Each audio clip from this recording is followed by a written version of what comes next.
Next श्लोक है मानो वा दर्पो वा विज्ञानम विभ्रमः सुबुद्धिर्वा सर्वं प्रणश्यति समं वित्त विहीनो यदा पुरुषः। ये कह रहा है कि अगर पुरुष वित्त विहीन हो जाए, जब पुरुषः यदा पुरुषः जब पुरुष वित्त विहीन हो जाए, तब क्या होता है? मानो वा दर्पो वा, मान हो या दर्प हो या विज्ञान हो या विभ्रम हो, सुबुद्धि हो, सर्वम प्रणश्यति समम, सभी एक साथ समाप्त हो जाता है। ठीक है, अभी यहाँ क्या क्या है? मान यानी कि सम्मान, मान का अर्थ होता है सम्मान। दर्प होता है आत्मसम्मान या स्वाभिमान। ठीक है, विज्ञान यानी जानने की वो, विभ्रम विशेष प्रकार का ज्ञान, और विभ्रम होता है सद्बुद्धि। सुबुद्धि यानी सद्बुद्धि, ये सब कुछ चला जाता है। कब? जब पुरुष वित्त विहीन हो जाता है तो ये सब कुछ चला जाता है। फिर है प्रतिदिवसम याति लयम वसंत वाताहतेव, वसंत वाताहतेव शिशिरश्री, शिशिरः शिशिर श्रीः। ठीक है, आगे है बुद्धिर्बुद्धिमतामपि, बुद्धिर बुद्धिमतामपि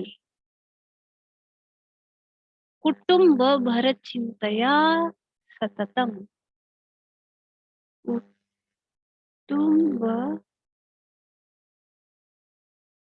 भर चिंतया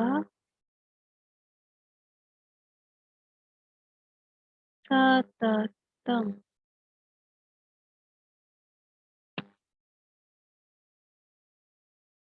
ये कहना चाहता है बुद्धिमतामपि बुद्धिः कुटुम्ब भर चिंतया, यानी बुद्धिमतामपि बुद्धि कुटुम्ब भर चिंतया वसंतवात हता शिशिरश्री इव, वसंतवात हता शिशिरश्री इव प्रतिदिवसम याति लयम।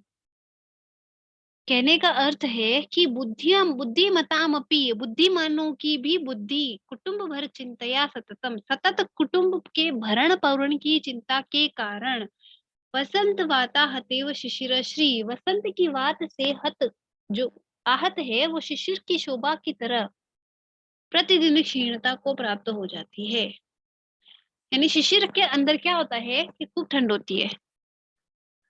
ठीक है, शिशिर के अंदर खूब ठंड होती है और शिशिर की बहुत शोभा होती है, शिशिर ऋतु की अलग ही शोभा होती है। तो जैसे शिशिर के बाद बसंत आती है तो क्या होता है, वो सारी शोभा उसकी वात के साथ उड़ के चली जाती है, एक तरह से वो उसके साथ चली जाती है, बयार से आहत।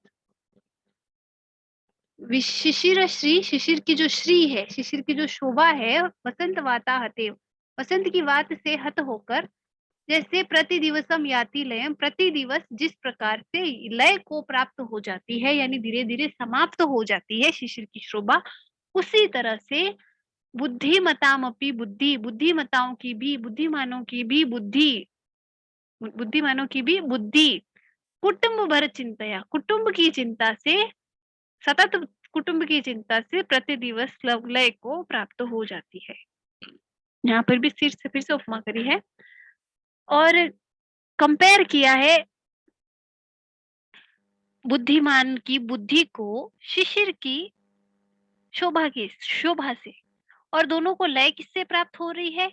कुटुंब, बुद्धिमान की बुद्धि को तो कुटुंब के भरण पोषण की चिंता जो सतत है उससे, और शिशिर की जो शोभा है उससे लय प्राप्त हो रहा है वसंत के अंदर जो वायु चलती है उससे। मैं बोल रही हूँ जो समझ में तो आ रहा है,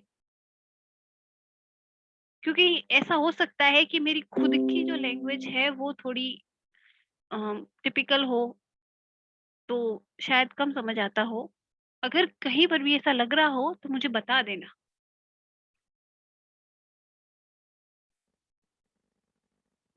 ओके, आगे बढ़ते हैं। नश्यति विपुल मतेरपि, नश्यति विपुल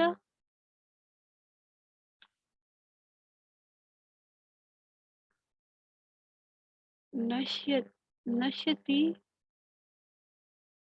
विपुल मतेरपि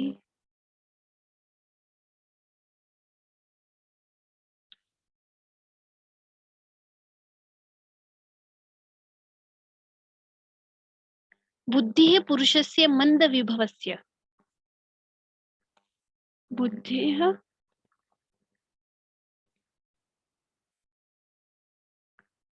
पुरुषस्य मंद विभवस्य।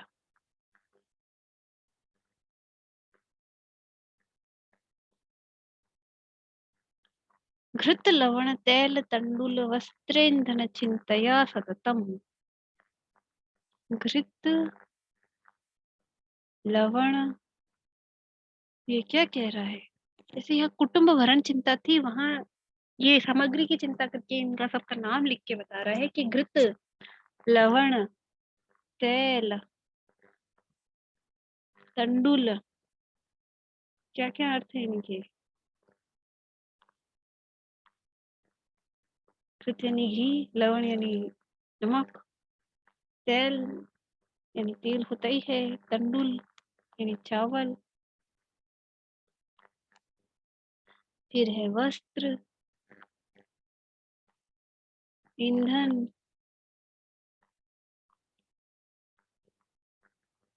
वस्त्र ईंधन चिंतया सततम, इन सब की जो चिंता है सतत, ये क्या करती है?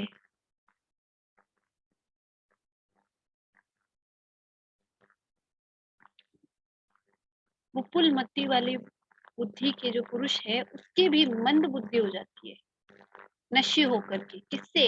घृत लवण सत्तेल तंडुल वस्त्र ईंधन चिंतया, इन सब चीजों की सतत चिंता से। घृत कैसे आएगा, लवण कैसे आएगा, घर में कल को तेल लाना है वो खत्म होने वाला है, उसको कैसे करेंगे, वस्त्र ईंधन यानी खाना बनाने के लिए ईंधन चाहिए होता है, ठीक है, वो वस्त्र कैसे आएंगे, अब दिवाली आने वाली है, नए कपड़े कैसे खरीदेंगे, ये सारी चिंताएं जो है जब ये हो, मतलब एक बात है कि अगर किसी को पढ़ने बिठा दिया जाए और ऐसी चिंताएं डाल दी जाए कि अभी तेरे को थोड़ी देर बाद बोले क्या नहीं बोले, पढ़ पाएगा क्या? बिल्कुल उसी तरह से विपुल बुद्धि वाला मनुष्य भी होता है ना, जो जो सारी चीजों के इस तरह से यू यू करके निकाल लेता है प्रॉब्लम के सॉल्यूशन, वो भी अगर इतनी सारी चिंताओं का बार बार ऐसे ध्यान में ख्याल आए कि कभी याद आ रहा है कि वो चीज एडजस्ट करनी, कभी याद आ रहा है वो चीज एडजस्ट करनी, तो वो उन्हीं में खप जाता है और उसकी बुद्धि का कोई उसके बाद और कोई यूज नहीं रह पाता। क्यों? क्योंकि वो धन के ही बारे में सोचता रहता है, क्यों कि ये चीज कैसे पूरी हो पाएगी, ये चीज कैसे पूरी हो पाएगी।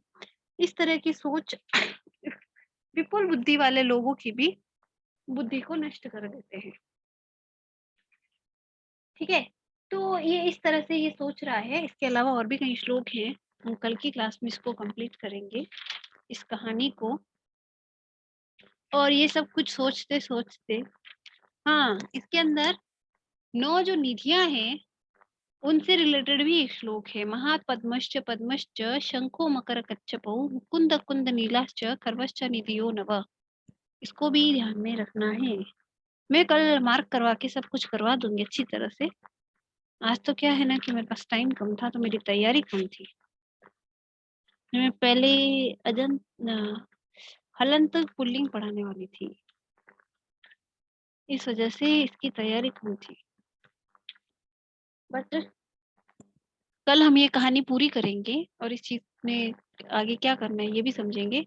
मुझे बता देना कि वो श्लोक कैसा चाहिए, उसके अकॉर्डिंग एक श्लोक की सप्रसंग व्याख्या बता दूँगी, तो एग्ज़ाम में लिखने में ईज़ी रहेगा। ठीक है?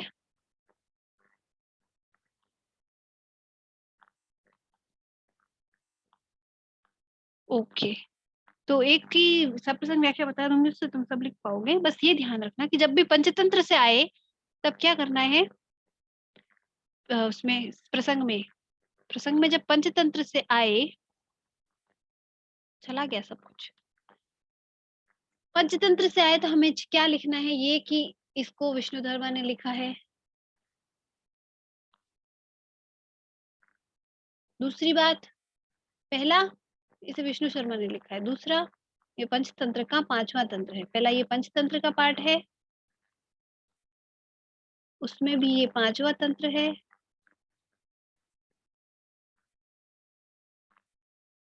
और इस तंत्र का नाम अपरीक्षित कारक है।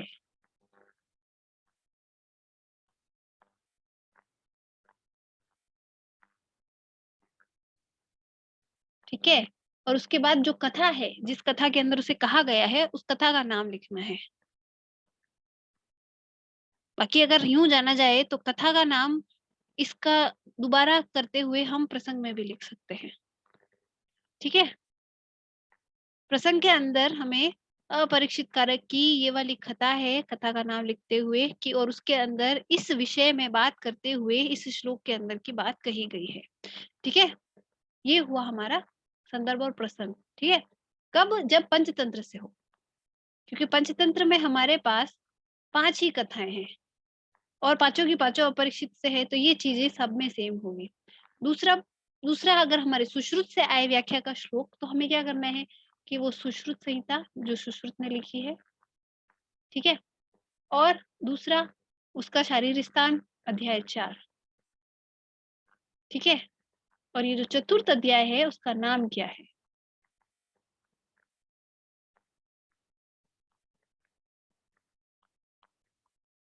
ठीक है, क्या था? शरीर विचय शारीर था।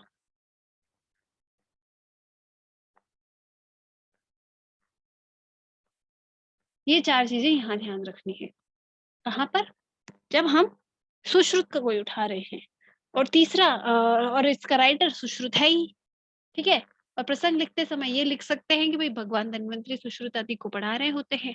तो इसी वजह से हमने एक जगह संबोधन भी लिखा है। संबोधन पूर्वक भी सुश्रुत का नाम एक श्लोक के अंदर पढ़े हैं हम। उसका रीजन यही है कि ये जो सारा सुश्रुत संहिता का मैटर है, ये धन्वंतरी द्वारा सुश्रुत आदि शिष्यों को दिया गया ज्ञान है। तो इसके बोलने वाले धन्वंतरी हैं। चरक संहिता में इसके मुकाबले यूं दिखता है कि भाई अग्निवेश के प्रश्न भी बीच में आते हैं। खूब सारे प्रश्न है, शारीरिक स्थान में तो खूब प्रश्न है उसमें। ठीक है, तो वहां अग्निवेश भी आ जाता है बीच में, उनके भी वचन आ जाते हैं। यहाँ सिर्फ धन्वंतरी बोल रहे हैं, तो ये चीज भी हम ऐड कर सकते हैं प्रसंग के अंदर। और खास हमें प्रसंग के अंदर क्या ऐड करना है, जैसे कला का है कोई श्लोक या हृदय वाला है, तो मान लो कि अंगों की उत्पत्ति के प्रसंग में इस तरह की बात कही गई है। इस तरह से हम लिख सकते हैं। संदर्भ में ये चीज 4 चीजें आ जाएंगी। और तीसरी चीज है हमारी वैदिकीय सुभाषित साहित्य। वैदिकीय सुभाषित, इसको लिखने वाले हैं, राइटर का नाम पता होना चाहिए। इनको लिखने वाले नहीं है वो, सबसे बड़ी बात, संकलन करता है।